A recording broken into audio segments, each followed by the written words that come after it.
noches. Vamos a nuestra leitura. O livro Deus está mais perto de você do que você imagina. Ok? Vamos lá.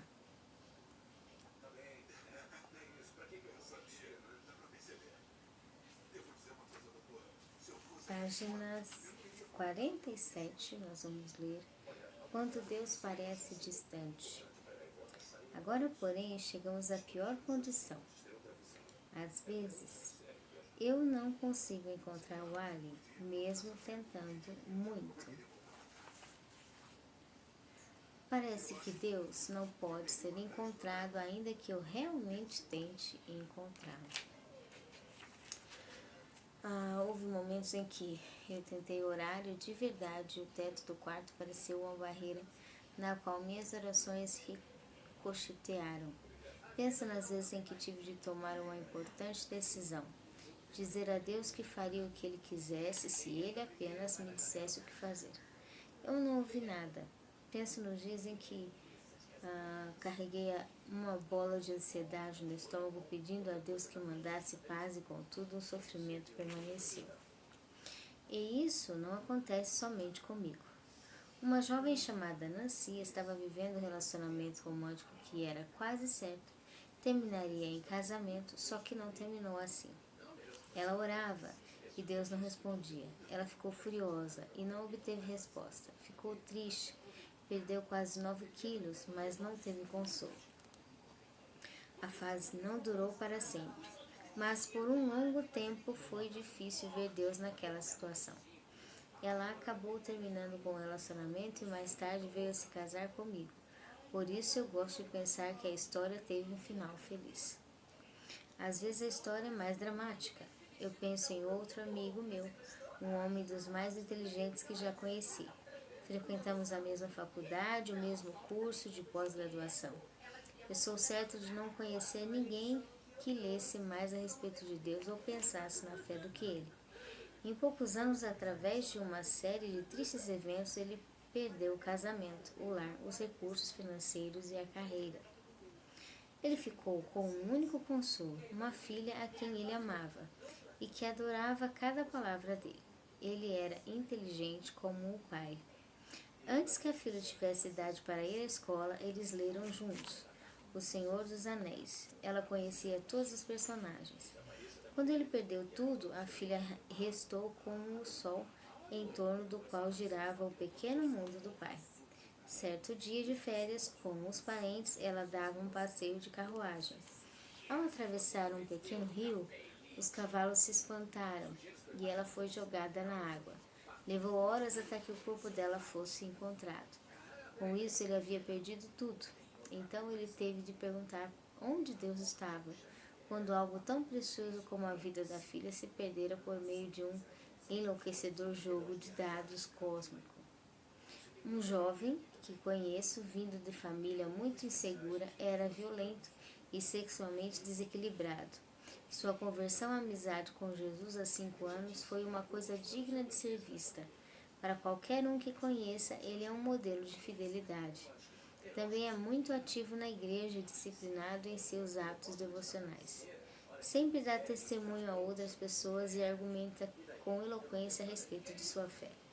Todavia, sua disciplina mascara um temor profundamente enraizado de que ele nunca venha a ter realmente uma experiência com Deus. Secretamente, ele pensa em se converter ao judaísmo, que não enfatiza tanto o relacionamento pessoal com Deus. O bem de não saber. A sensação da ocultação de Deus é tão importante que vamos dedicar todo um capítulo ao exame mais detalhado do tema. Por enquanto, quero sugerir que em sua ocultação também talvez Deus esteja ocupado com alguma coisa. George MacDonald escreveu um livro sobre um pastor chamado Thomas Wilkefold, que se achava atribulado pela dúvida e pela incapacidade de saber que Deus está presente. Ele decide fazer uma experiência em sua vida procurando simplesmente seguir a Jesus apesar das dúvidas. A certa altura ele está cuidando de um homem à beira da morte, o qual se convertera por sua influência. Eu gostaria de voltar depois de morto para que você pudesse livrar-se das dúvidas e ter certeza a respeito da fé, diz o homem ao pastor. Então Wilford pronuncia as palavras que me acompanham desde então. Não mesmo que você pudesse, não gostaria que o fizesse. Eu não veria um momento antes que ele pensasse melhor. Eu preferiria o bem de não saber. Jamais me ocorrera que pudesse existir uma razão para a incerteza. O bem de não saber. Pensei nessa frase novamente anos depois, quando minha filha veio ao meu quarto. Ela se inscrevera na faculdade e estava desesperada em descobrir se havia feito sua melhor escolha. Em nossa conversa, foi um golpe para mim ter percebido que o período de incerteza era uma oportunidade única para o crescimento. Se ela fosse capaz de viver confiante e alegre mesmo sem saber se havia conseguido o que esperava, seria formada em sua alma uma espécie de força a qual nunca existiria se ela descobrisse a resposta imediatamente. Há um bem de não saber. Eu não concordo. Algum tempo atrás ouvi em um programa de rádio uma entrevista com Mary Levis, que treinou o Buffalo Bills para 4 campeonatos consecutivos, todos eles perdidos.